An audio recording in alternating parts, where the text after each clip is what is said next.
Welcome. You are watching Line Screw 1.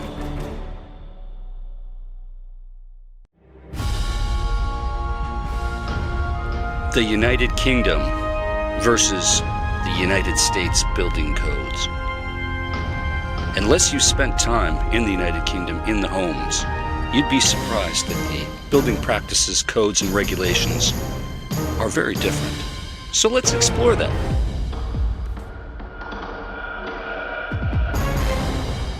Well, hello. Today I'm coming to you from an undisclosed location in suburban London. Today I figured it'd be a great day to talk about some of the odd peculiarities about building construction in the United Kingdom and the way they do things that are very different than North America.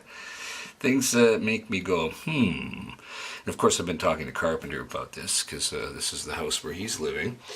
And we'll go through a few things that are peculiar. First off, right here. What is this? This is a light switch. Back at home, a light switch up means on, down means off.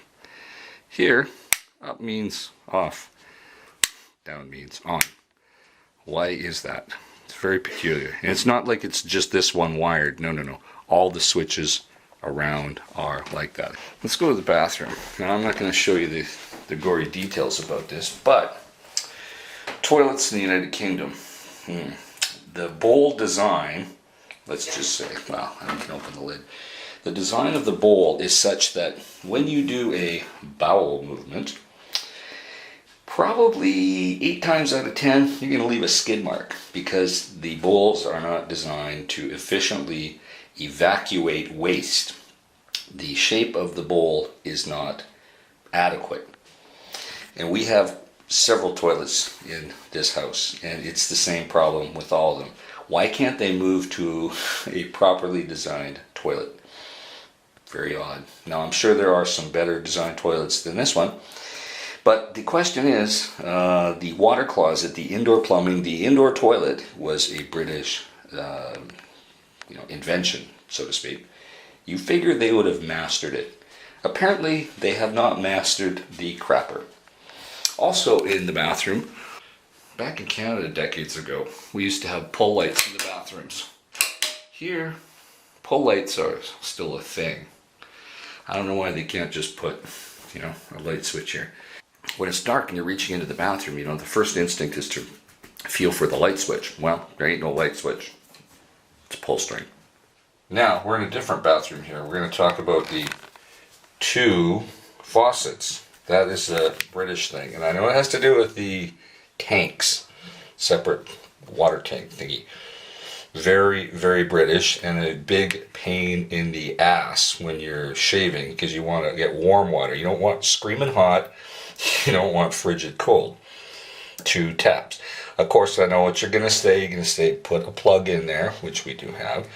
Pour water in the basin and just mix it in the basin. Yes, that's exactly what you're forced to do. But wouldn't it be nice if you just had 1 faucet? Okay, explain the 2 faucet thing. So for the 2 faucets, it was originally because drinking water couldn't be going through the hot water side because there's more of a risk of bacteria on the hot water side of things. The water stays in a tank up in the attic in a traditional boiler setup, and that water from the tank then goes through the boiler and can have bacteria in it. So that's why the cold water comes fresh from the mains and is supposed to be safe for drinking. Oh, and another thing that's been pointed out to me, there are no fans in the toilets.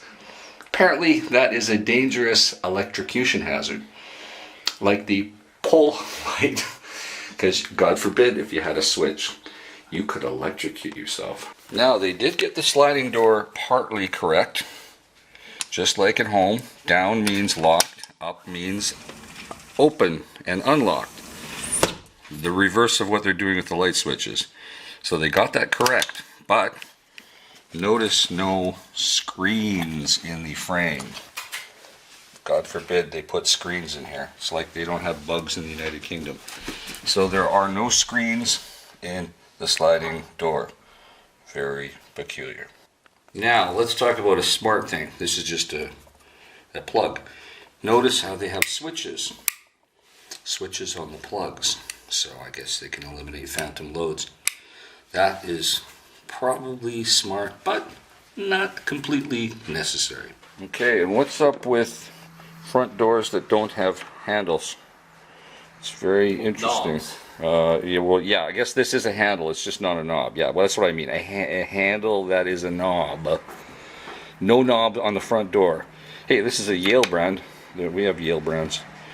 So this is how it locks. But you know, another fatal flaw with this is to break into the house, you just smash the glass, reach around it, and unlatch this latch, and you're in the house.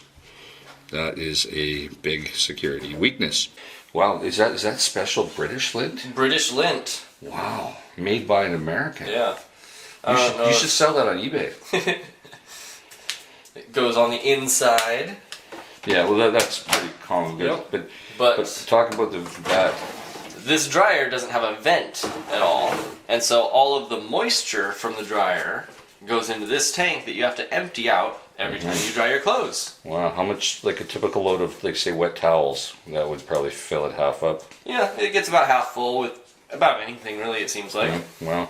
I mean, the washer's pretty small. And what happens if you forget to do that? Because, like if I was house sitting for you and you never mentioned that to me, I would keep using it. It would fill up. What would happen? Is there a fail-safe where it leaks out of somewhere? Yeah, it'll just beep and say water tank full. Oh, it even has a water tank. Yep. Well, you see, if I was doing laundry and I saw that, I'd go, why do we need to know if the water? Of course, it's full. Yeah, it doesn't make sense. It doesn't make sense. We've never seen anything like that before. Right. Very peculiar.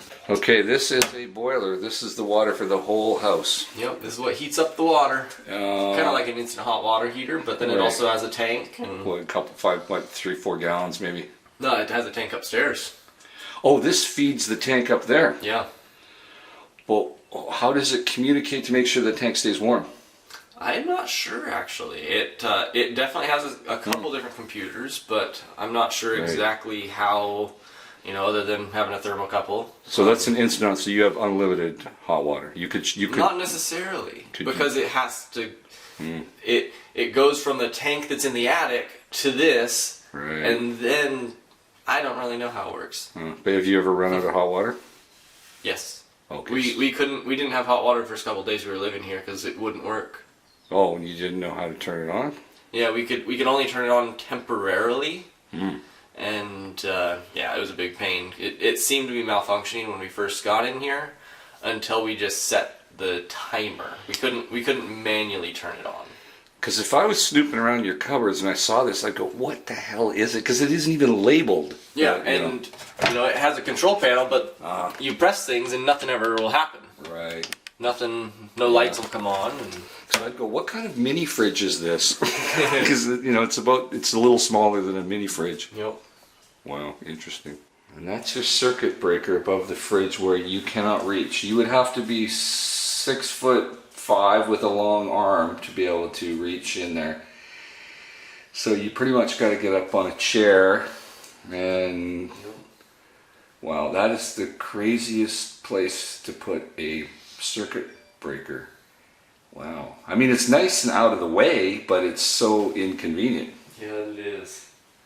There's a switch to turn the hood. Yes. I do not see a switch anywhere. I shall feel. It took me a while to figure it out. No, I thought there was a little button there. I thought it was, but no. Now this is lights too, right? Yep. It has a separate switch for lights. There's actually four buttons on it. There's 4 buttons that you cannot even see. Yeah, you can't see it, but there's a little trick. Wow. To where that's ridiculous. If you look at it, what do you think that groove might be for?